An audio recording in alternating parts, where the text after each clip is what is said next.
Hello guys, how are you today? Our today's lesson is about to or for.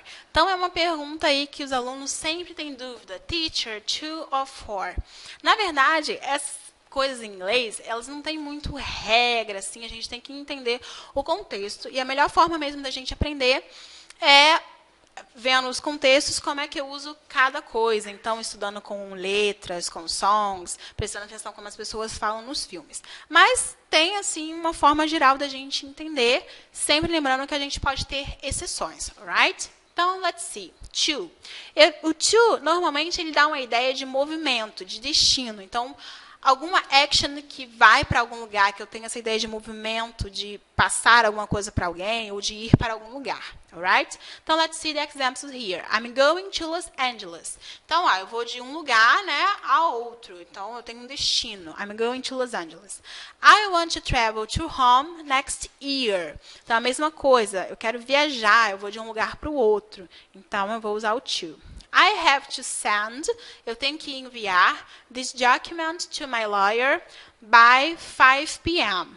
Então, to my lawyer, para o meu lawyer, né, para o meu advogado. Eu esqueci de falar, por que dá essa confusão do to e for no inglês? Porque no português, tudo para a gente é para, né? Se você prestar atenção. Eu vou para Los Angeles, ou eu vou viajar para Roma, eu tenho que enviar isso para o meu advogado. E muitas vezes o to e o for, eles vão ter a mesma tradução para o português. Só que no inglês tem a diferença do uso entre os dois, né? Então, por isso que às vezes dá confusão, os alunos ficam na dúvida. Então, aqui, quando eu tenho a ideia de um destino, eu vou usar, e não necessariamente, aqui eu dei exemplos com lugares, né? Mas não precisa necessariamente ser um lugar. É quando tem essa ideia de transição de um ponto a outro, de uma ação a outra, eu vou usar o to, alright? O for. Então, o for, eu tenho as ideias de finalidade, propósito, motivo, ou fazer alguma coisa em benefício de outra pessoa, ou no lugar de outra pessoa. Né? Então, I need to buy a birthday gift for my daughter. Então, aqui, quando a gente compra alguma coisa para alguém, a gente está comprando, normalmente, né, em benefício dessa pessoa. Então, I need to buy a birthday gift for my daughter. This room is for guests. Então, é para guests. Qual é o propósito desse room? Por que esse room existe? For guests, ok? That cake is for the party. You can't eat now. Então, a mesma coisa. O cake é for the party. A gente vai usar o cake na party. Before the party, you can't eat it. Alright? My husband usually cooks for us on Fridays. Então, cooks for us, porque ele está fazendo uma ação em benefício da gente, né? Ele está oferecendo uma comida para a gente. Então, for us. You have to take this medicine for 2 weeks.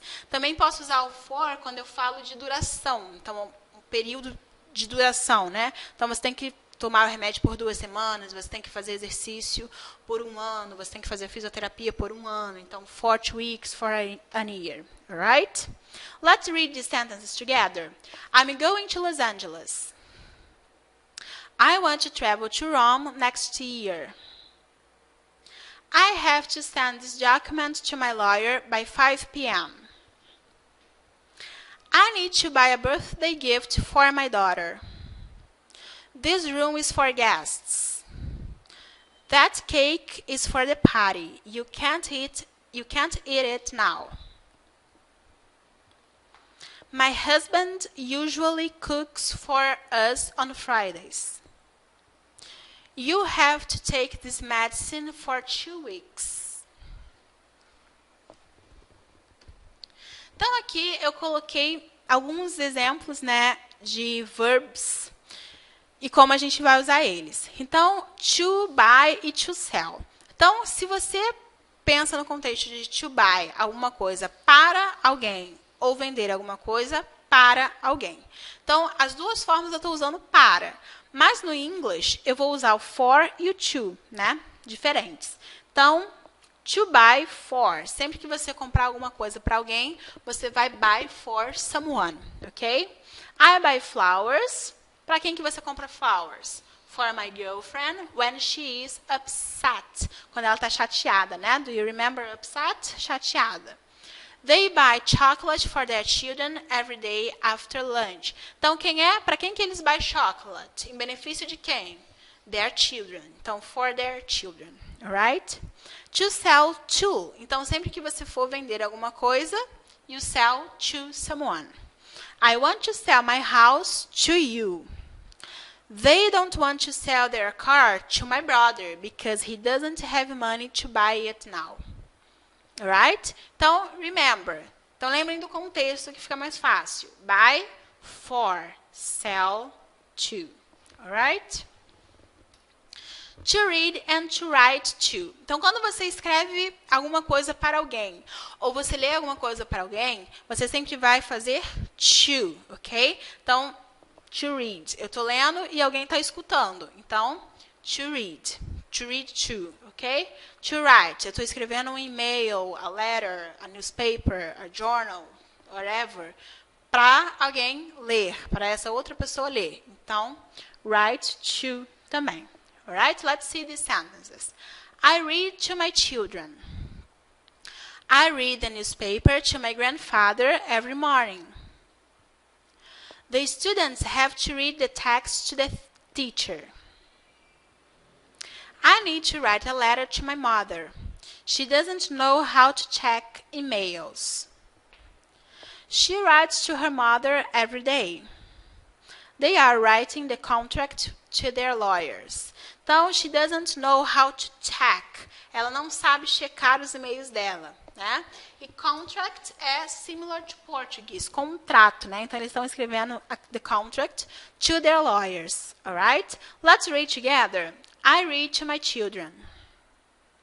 I read the newspaper to my grandfather every morning. The students have to read the text to the teacher. I need to write a letter to my mother. She doesn't know how to check mails. She writes to her mother every day. They are writing the contract to their lawyers. Agora, guys, I want you to compare these sentences. Essas duas aqui, ó. Essa e essa.